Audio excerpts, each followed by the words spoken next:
তো ভিউয়ার্স, আজকে আমরা ডেড বডি আমরা অ্যান্টেরিয়র অ্যাবডোমিনাল ওয়ালটা ডিসেকশন করব। তো হলো আমাদের ডেড বডি, তো এটা হলো আমাদের অ্যান্টেরিয়র অ্যাবডোমিনাল ওয়াল। তো আমরা এখন এটা ডিসেকশন করব।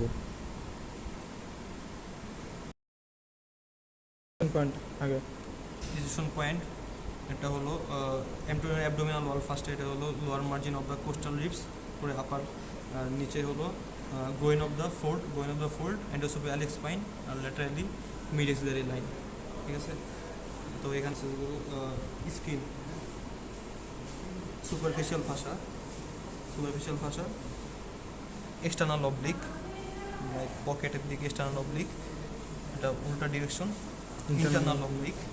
ঠিক আছে, এটা হলো ট্রান্সভার্স অ্যাবডোমিনিস মাসেলস, পেরিটোনিয়াম, উপরের দিকে যেটা থাকে উপরে স্কিনের সাথে, এটা হলো পেরিটোনিয়াম, আর যেটা ভিসেরাল সাথে থাকে এটা হলো ভিসেরাল পেরিটোনিয়াম।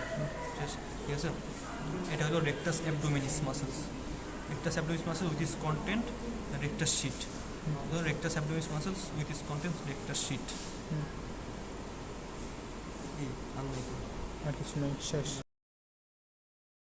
তো এখানে ভার্টিক্যাল ইনসারশন হলো জিফয়েড প্রসেস থেকে শুরু করে পিউবি সিম্ফাইসিস পর্যন্ত ভার্টিক্যাল ইনসারশন। আম্বিলিকাসের উপর সেমিনাল সার্কুলিস হবে। আর হরাইজন্টাল ইনসারশন হলো আম্বিলিকাস থেকে lateral wall of the abdominal wall পর্যন্ত হলো হরাইজন্টাল ইনসারশন।